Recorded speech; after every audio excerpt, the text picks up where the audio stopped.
Hai semua, saya Werni.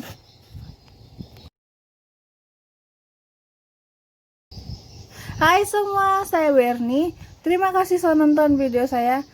Bagi kamu yang belum subscribe YouTube channel saya, kamu boleh tekan like, lonceng, komen kalau kamu ada mau cakap. Supaya kamu boleh tahu bila masa saya upload video baru. Hari ini saya akan menceritakan lagi tentang satu case pembunuhan berantai. Dimana case ini berlaku di sekitar tahun 1585. Serta dikatakan case ini masih populer sampai sekarang. Oke, selalunya kan saya cerita pembunuh itu lelaki kan. Tapi untuk kisah, untuk cerita, untuk video kali ini, untuk kisah, cerita, dan video kali ini saya akan menceritakan pembunuh itu ialah perempuan. Dalam rekod dunia Guinness, wanita itu telah direkodkan di sana sebagai pembunuh pada tahun itu yang paling kejam. Kamu tahu apa itu rekod Guinness? RDG, rekod dunia Guinness, dikenali dalam edisi Amerika Syarikat terdahulu sebagai The Guinness Book Guinness, Book of World Record. Itu ialah nama panjang RDG. Kalau dalam bahasa Melayu kan RDG itu rekod dunia Guinness.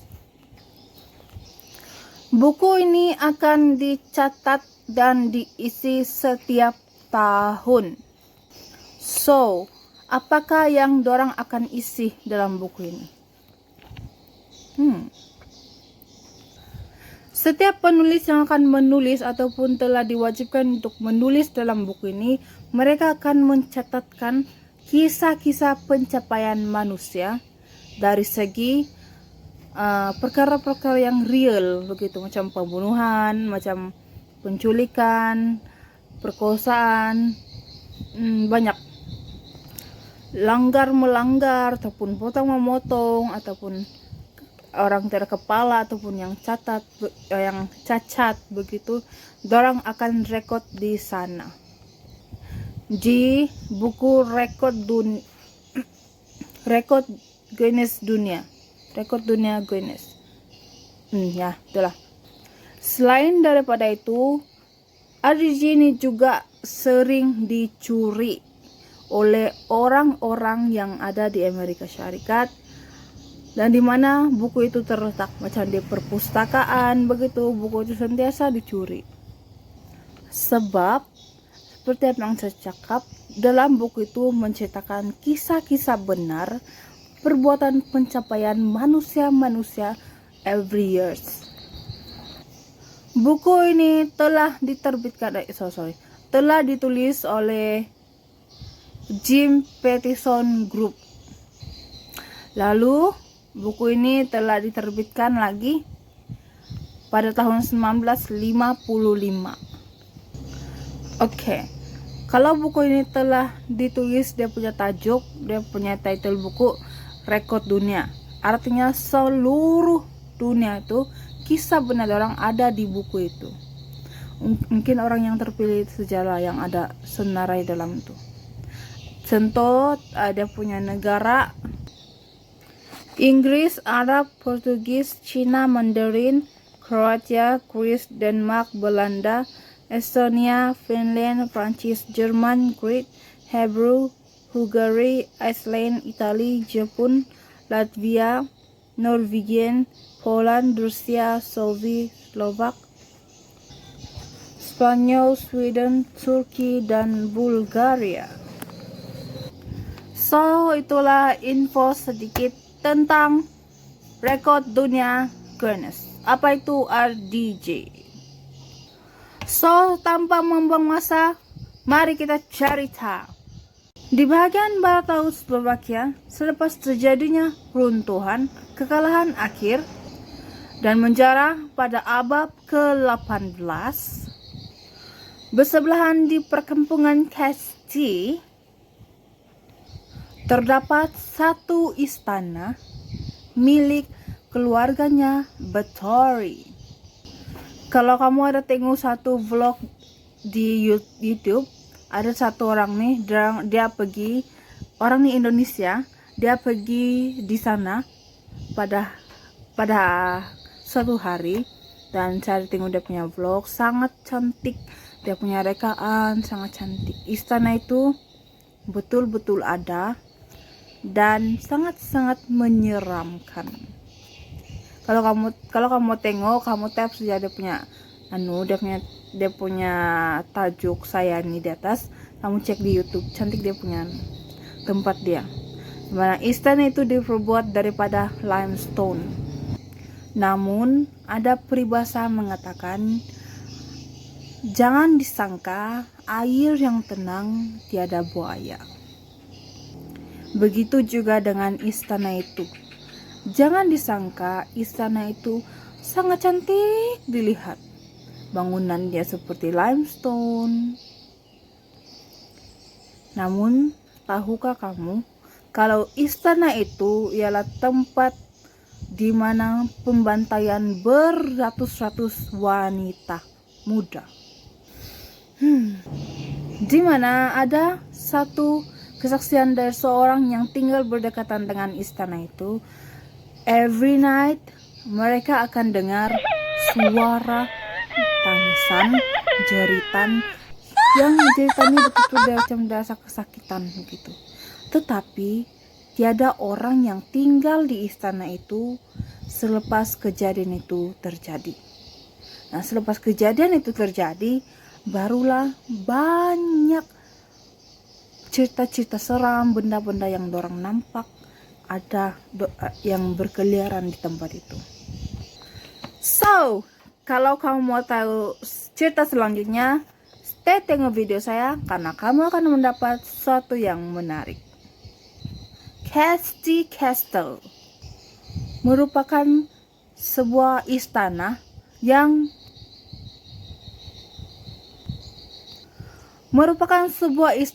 yang didirikan di atas perbukitan di sekitar kawasannya perkampungan Caste Hugari. Istana itu telah dihuni oleh keluarganya Bathory. Pemilik istana itu bernama Baron George Ivy Bathory. Dia telah berkawin dengan seorang wanita yang bernama Baroness Anna Bathory. So, sepanjang pernikahan kedua-dua suami istri ini, mereka telah dikurniai seorang anak perempuan yang bernama Elizabeth Bathory. Elizabeth Bathory telah dilahirkan pada 7 Agustus 1560. Dan Elizabeth telah meninggal dunia pada 21 Agustus 1614. Semasa dia berumur 54 tahun. Dan apakah penyakit dia? Dia tidak penyakit. Dia mati semasa dia menjalani hukuman dia, berkurung seumur hidup atas perbuatan dia. Dia meninggal karena kedinginan dan kelaparan. Elizabeth Bathory merupakan anak bangsawan yang paling kaya ketika itu, dan semua para keluarganya, cousin sebelah mama ataupun sebelah bapak, semuanya orang-orang terpandang ataupun orang-orang yang paling kaya lah begitu. Tetapi tahukah kamu di sebalik semua itu kekayaan mereka, ada antara keluarga mereka mempunyai pengamalan kepercayaan satanis dan paganisme.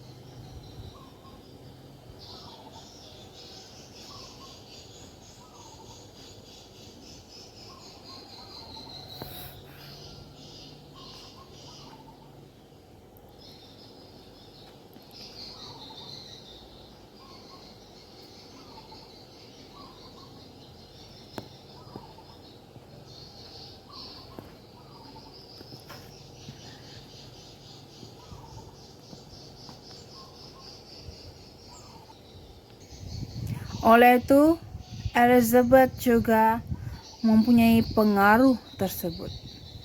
Dan dari kecil, Elizabeth sudah terbiasa dengan bunyi-bunyi seperti jeritan, tangisan, ataupun melihat penyiksaan tentang orang-orang. Dan melihat dengan mata dia sendiri. Di mana semasa itu Elizabeth berumur 6 ataupun 11 tahun begitu. Ada sekumpulan gypsy, di mana kumpulan itu merupakan sekumpulan manusia yang sering kali berpindah-pindah begitu. Dan suatu hari kumpulan itu telah berhenti di satu kota yang berdekatan dengan istananya si Elizabeth untuk tinggal di sana dalam beberapa hari. Namun datanglah satu laporan kepada bapaknya si Elizabeth, si Baron, mengatakan ada salah seorang daripada kumpulan ini telah menjual anaknya kepada orang Turki. Alasannya sebab kami terlalu miskin dan kami tak ada apa-apa pun yang mau dimakan. So saya terpaksa menjual anak saya untuk mendapatkan duit. Lalu ditangkaplah orang itu. Setelah dia ditangkap, keputusan dia harus dihukum, disiksa sampai mati tanpa ada belas kasihan. Truknya. So dari situlah si Elizabeth sering kali melihat orang-orang disiksa. Setiap malam Elizabeth akan mendengar suara tangisan, jeritan, di mana jeritan itu berunsurkan orang yang kesakitan betul-betul. Biasalah kan kalau budak-budak dia mau ingin tahu betul. Jadi pada malam itu Elizabeth keluar dari bilik dia dan masuk ke tempat penyiksaan itu. Dan di sana dia melihat semuanya. Kamu tahu apa yang dia nampak sana? Dia nampak orang itu sedang disiksa. Dia sudah ditelanjangi. Kalau kamu tahu orang-orang dulu, kalau maksud ditelanjangi itu sebenarnya masih ada pakaian lagi. Kalau orang dulu kan dorang suka pakai baju tidur. Dorang pakai singlet dulu baru pakai baju tidur yang macam dress. So kalau itu dress karena buka, nah itu maksudnya dia ditelanjangi. Artinya dia masih ada lagi baju ekstra di dalam, dia punya singlet. Begitu maksud dorang ditelanjangi. Bukan ditelanjangi semua. Bukan, itu kalau ditelanjangi semua itu maksud orang-orang sekarang. Oke, itu. So si Elizabeth melihat orang itu ditelanjangi dan ada seekor kuda yang sudah dibelah di tengah-tengah badannya, dan dia punya tinai sudah di-separate, dibuang. Dan kamu tahu apa orang buat? Sudah melihat orang itu separuh mati sudah. Di pagi hari lah nih, masa itu di pagi hari. Dorang mengambil orang itu, memasukkan orang itu di dalam badan kuda itu yang sudah kosong tuh, yang tertinai, dikasih masuk di sana. Kepalanya tinggal kepala dikasih keluar, baru tuh dijahit. Artinya sini kepala itu orang, sini kepala itu kuda, begitu.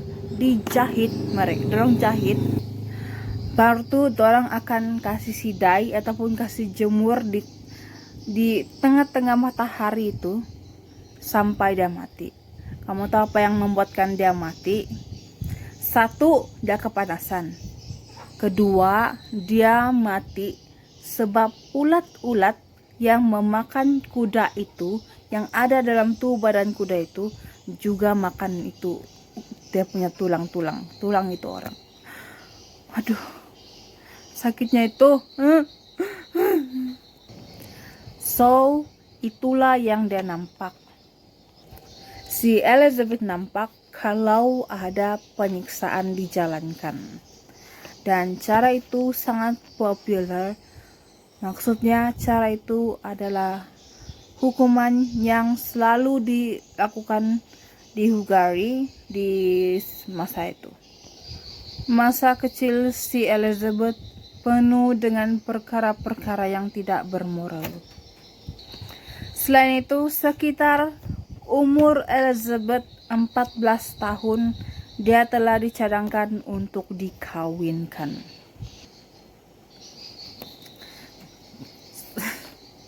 Kalau kamu mau tahu juga, itu ialah salah satu tradisi dorang. Mereka akan mengawinkan anak-anak mereka di usia yang muda. Saya tertahulah kalau orang-orang yang bawahan, macam orang-orang yang tinggal di desa. Tapi kalau bagi yang berstatus bangsawan, orang-orang kaya, itu mereka amalkan. Kawinkan anak mereka di usia yang sangat young. Dan kalau mencari pasangan tuh mesti yang sama level. Bangsawan kawin bangsawan, jutawan kawin jutawan, anak raja kawin anak raja. Mesti begitu. Tidak mau bangsawan kawin orang kampung. No, dorang tidak mau kalau begitu. Pantang dorang kalau begitu. So, tibalah pada tahun 1575, Elizabeth Bathory telah ditunangkan dengan seorang anak bangsawan. Sama juga sangat kaya, nama dia si Franz Nadasdy kan itu. Oke, saya cerita sedikit tentang siapa itu si Franz. Nama penuh dia Franz II Nadasdy. Dia lahir pada 6 Oktober 1555. Franz juga merupakan seorang anak bangsawan terkenal di sekitar kawasan Hungary ketika itu.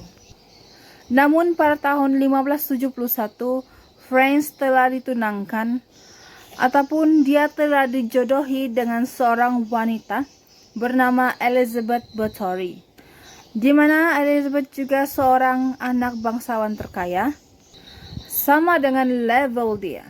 Dan pada masa itu dia berumur 16 tahun. Bukan si Elizabeth, si Franz berumur 16 tahun. Selain daripada itu, Franz juga pernah menjadi seorang yang sangat terkenal pada zaman itu karena keberanian dia di dalam menghadapi pertempuran. Serta Franz juga dianggap sebagai seorang pahlawan Black Hero of Hungary. So, itulah biodata tentang si Franz.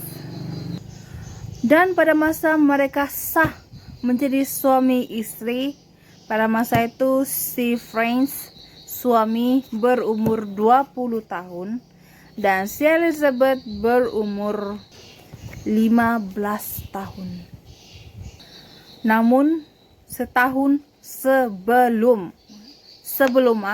sebelum pernikahan dorang, Elizabeth Bathory didapati mengandung anaknya si Franz. So terkejutlah seisi rumah ini. Bikin malu sejak kau ini, bilang dia. Bilang keluarganya si Elizabeth lah dengan dia.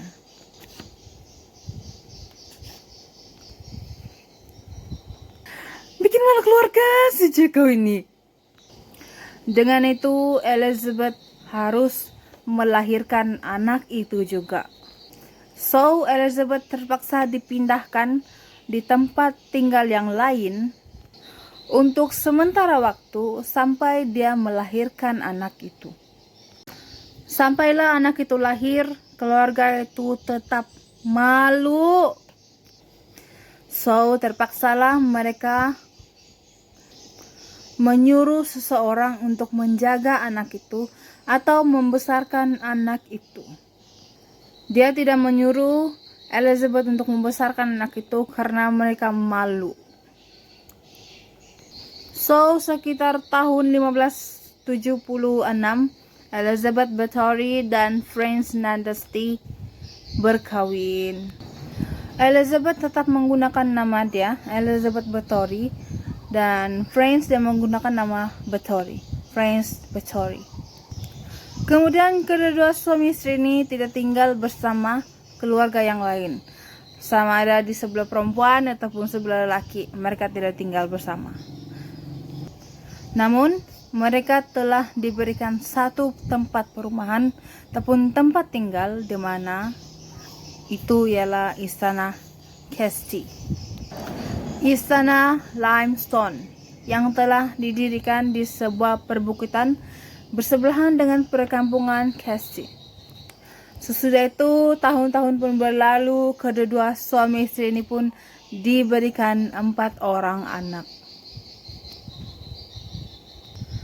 yang bernama Catherine, Ursula, Anna, Paul. Tetapi perkawinan mereka tidak tahan lama, disebabkan oleh suaminya si Elizabeth, si Franz, sering kali keluar rumah ataupun dia pergi berperang dan dia tidak pernah balik. Dalam 1 tahun tuh dia akan balik 1 bulan 1 kali begitu.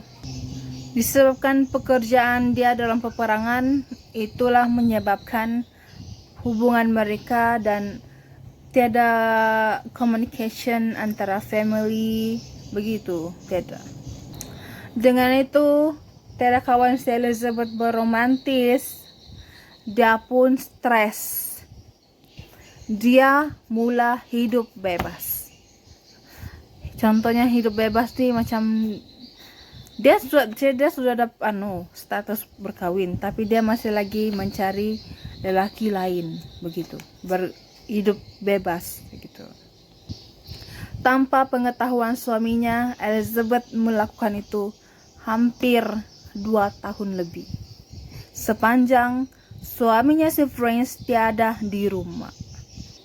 Lalu sekitar tahun 1604, Elizabeth Bathory telah menerima satu berita buruk, di mana berita itu berkaitan dengan suaminya, mengatakan suaminya telah meninggal dunia.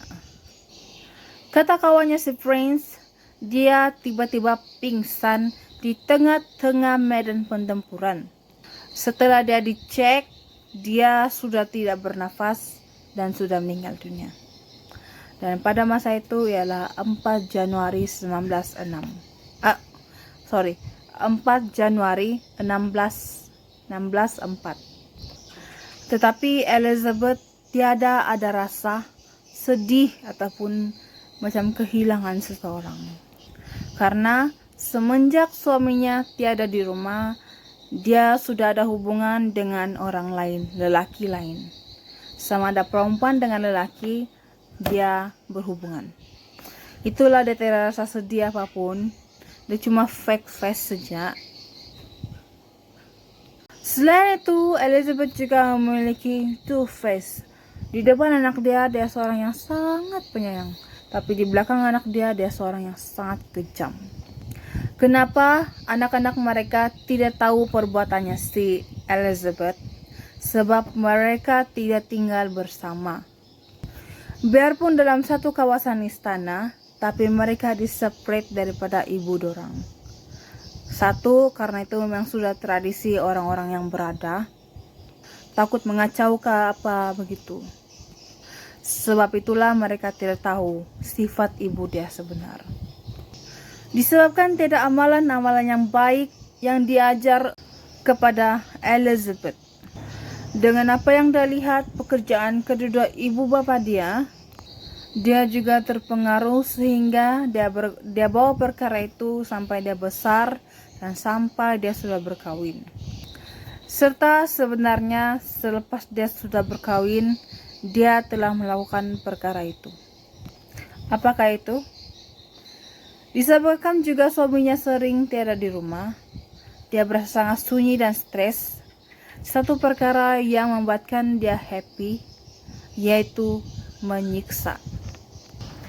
Di mana perkara ini diajar oleh seorang pelayan dia bernama Dorothea Zentus, atau nama panggilan dia si Dorka. Ada 4 orang, satu si Dorka, satu si Ilnoa, satu si Johannes, satu lagi si Anna nama dia. Disebabkan 4 orang ini takut menjadi mangsa kesepiannya si Elizabeth, mereka telah berjaya merasuk kepalanya si Elizabeth dengan menghukum bukan mereka tetapi pelayan-pelayan yang lain. Macam mana dorang menghukum? Mereka akan mencari seorang pelayan gadis muda. Lepas itu mereka akan kasih telanjang dia, diikat kedua tangannya dan disiksa, dipukul-pukul badan dia. Sehingga dia keluarkan suara macam menjerit, minta tolong begitu. Itu ialah cara si Elizabeth, dia rasa macam happy. Dengan mendengar suara-suara itu dia rasa macam happy, tenang begitu. So, bagaimanakah si Elizabeth mula ataupun bilakah dia mula untuk membunuh? Sekarang saya akan cerita itu. Suatu hari, si Elizabeth sedang berdiri di depan cermin. Dia sedang membelek-belek dia punya muka. Wah, saya sudah kelihatan tua sekarang. Dan pada masa itu dia berumur 40 tahun. 40 tahun, nampaklah sudah dia punya kedutan-kedutan itu. Dia punya macam rupa betul-betul macam orang tua sudah. Mau jadi keriput sudah dia. Foundation pun tidak dapat tutup dia punya itu, kedutan-kedutan itu. Namun dia tidak pernah resah, dia tidak pernah risau, sebab dia percaya pada ritual-ritual ataupun benda-benda gaib yang berkaitan dengan kecantikan. Dia akan buat apa sahaja untuk mendapatkan kecantikan itu. Itulah dia dipanggil Bloody Lady dengan Countess Dracula. Kalau sebut pasal Dracula, kamu tahu sudah kan apa dia akan buat. So, tibalah untuk 2 bulan berikutnya, wajahnya kelihatan sangat-sangat tua. Dan pada masa itu dia sedang duduk dan memikirkan perkara yang akan dibuatnya untuk mendapatkan kecantikan itu. Pada masa itu juga rambut dia sedang disisir oleh seorang pelayan dia. Sedang menyisir-nyisirnya pelayan itu, tiba-tiba pelayan itu tidak sengaja tersisir rambut yang kusut, membuatkan kepalanya si Elizabeth terbengkok begini. Dengan itu marahnya si Elizabeth, dia berdiri, dia menampar pelayan itu sehingga pelayan itu dia mengalirkan darah di hidung dia. Dan ternodalah darah itu di tangannya si Elizabeth. Baru dia pergi jilat. Di sanalah dia mendapat ide bahwa darah gadis muda itu boleh membuatkan dia menjadi cantik semula. Selain itu, dengan nasihat 4 pembantu dia, Dorcas, Ilnona, Joannis dengan Siana, mereka memberitahu, inilah obat yang kau cari selama ini. So, dengan perintahnya si Elizabeth, bawa dia dengan saya. Keempat pembantu itu langsung menarik gadis yang menyisir rambut si Elizabeth. Dia kasih telanjang, kasih ikat, dan dikasih baring di tub mandi. Ada satu tub mandi orang kasih dia, dikasih baringnya sana. Terus dikasih potongnya nadi urat gadis itu sampai keluarlah banyak darah. Dan selang 2 hari gadis itu sudah tidak bernyawa, sudah mati karena kekurangan darah. Sesudah itu dia panggil lagi lain pelayan gadis, dia buat lagi begitu sampai habis semua pelayan di istana itu dibuatnya begitu. Sama ditelanjangi, baru uratnya dipotong. Batu dia punya darah yang mengalir tuh, dorang kasih kumpul dalam satu baldi yang sangat kecil. Sudah penuh, dorang akan tuang di satu tub lagi, di mana si Elizabeth sedang baring-baring di sana, sedang minum darah itu. Ih, kotor.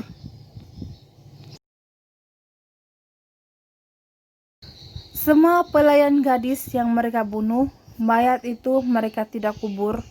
Mereka buang dalam satu bilik, dikumpulkan di sana, dan setelah penuh bilik itu, mereka akan membiarkan mayat-mayat itu bertempiaran di kawasan tempat orang beroperasi. Dan sedang Elizabeth sedang baring berendam di tub itu dengan penuh dengan darah, salah seorang pembantu dia pun berbicara demikian. Elizabeth, semua pelayan gadis yang ada di istana ini atau bekerja di istana ini sudah habis. Terus si Elizabeth pun tengok dia begini. Dalam pikiran itu yang pelayan dia tuh, oh habislah aku jadi mangsa nih kali, bilang dia. Tiba-tibalah salah seorang dari pembantu mereka, 4 orang itu juga berbicara. Elizabeth, keluarkanlah perintah. Di mana perintah itu diajukan oleh orang-orang di desa sana. Kalau kau mau lagi banyak darah, itu satu-satunya cara untuk mendapatkannya. Dan si Elizabeth pun, oke lah, bilang dia.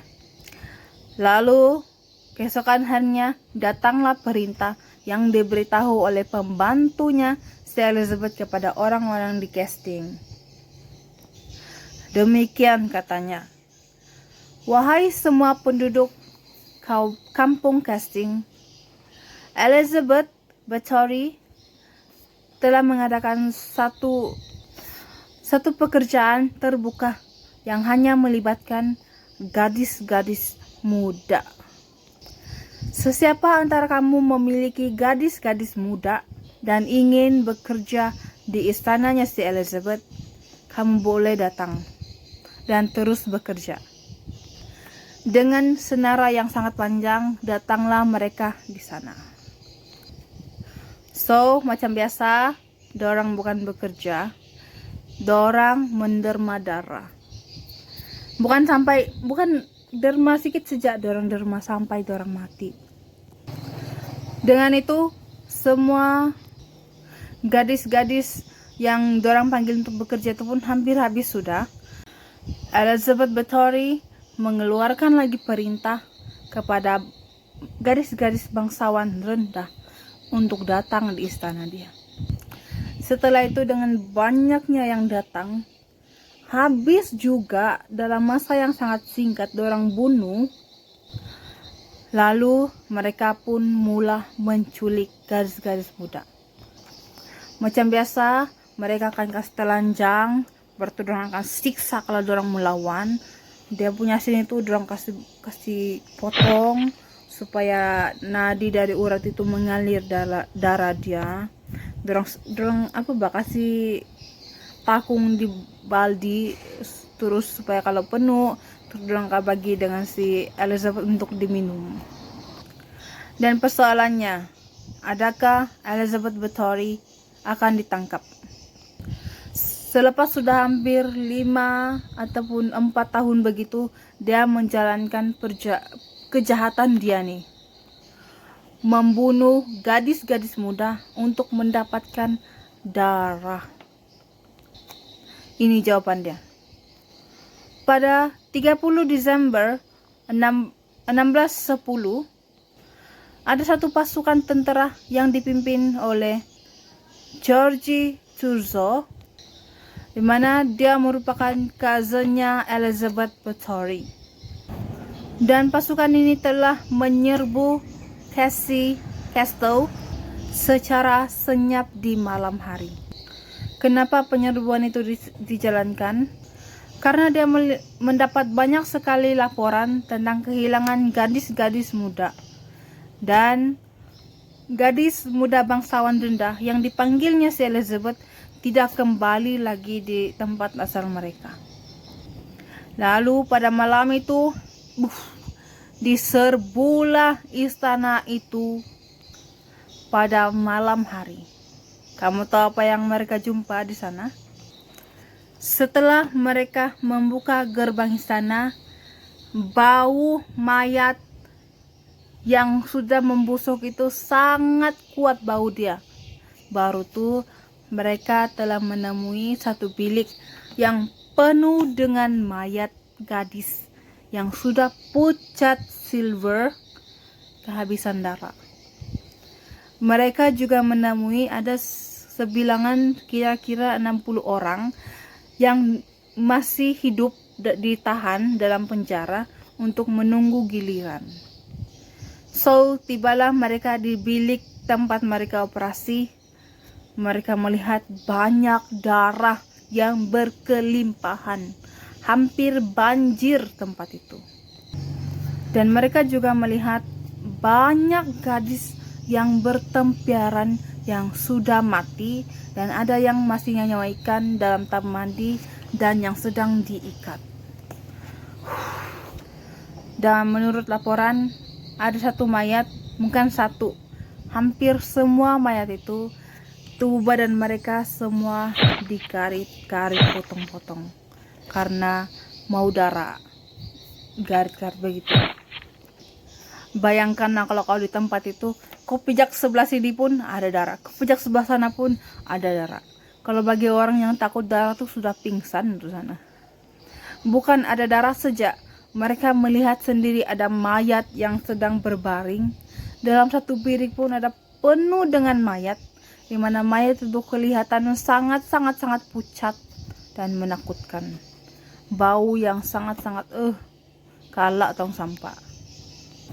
So, pada tahun 1610, Elizabeth Bathory disahkan bersalah dan dijatuhkan hukuman kurung diri sampai mati atas tuduhan pembunuhan gadis-gadis muda daripada orang-orang bangsawan rendah, orang-orang sekitar kampung, dan orang-orang yang mereka culik. Semuanya berjumlah 650 orang. Puyo, banyak. Namun Elizabeth tidak diadili seperti 4 orang dia punya pembantu. Dia terus dikenakan hukuman penjara, kurungan sampai mati. Manakala 4 orang pembantu dia nih, setelah diintro, mereka mengaku tidak bersalah. Semua ini kami menuruti perintahnya si Elizabeth karena kami takut dibunuh ataupun menjadi mangsa penyiksaan seksual, darah, apa semua. Mereka takut. Dengan itu keempat-empat mereka dibawa ke pengadilan dan dijatuhkan hukuman sampai mati. Awal tahun 1614, Elizabeth Bathory telah dikurung sampai mati di ruang istana di atas. Ada satu bilik di sana, dan di mana ruang itu tidak ada ruang sedikit pun untuk udara, cuma ada ruang kecil untuk memberikan makanan kepada si Elizabeth. Biarpun sudah 4 kali tukar makanan itu tidak pernah dimakannya oleh si Elizabeth sedikit pun. Lalu selang 4 bulan Elizabeth meninggal dunia pada tarikh 21 Agustus 1614 karena dia kelaparan dan kedinginan. Dan pada tarikh 25 November 1614 dia dimakamkan di gereja di Keswick. Sesudah itu dia punya makam dipindah-pindah sampai tiada orang tahu di mana tempat sebenarnya Elizabeth dikubur. So, itulah ceritanya si Bloody Mary, si Dracula, Elizabeth Bathory, Kingdom of Hungary, di mana dia mempercayai benda-benda pelik, gaib, ritual-ritual untuk mendapatkan apa yang dia mau. Ini ialah kisah yang sangat menarik, di mana kita mendapat banyak pengajaran di sini. Kita sama-sama belajar dan mengambil perkara yang baik untuk menjadi teguran dalam kehidupan kita. So, apa pendapat kamu untuk kisah kali ini? Sila komen di bawah. Atau kamu ada story, kisah, or what kamu saya cover lepas nih, sila komen di bawah. Saya sangat menghargai komen kamu. Kalau saya tersilap kata ataupun ucapan apapun, sila komen juga. Sebab setiap apapun teguran saya ambil dengan hati yang positif. Karena itu saya tahu apa saya punya kelemahan. So, sila komen. Saya sangat menghargai komen kamu. Okay? See you all in the next video. Guyang-guyang.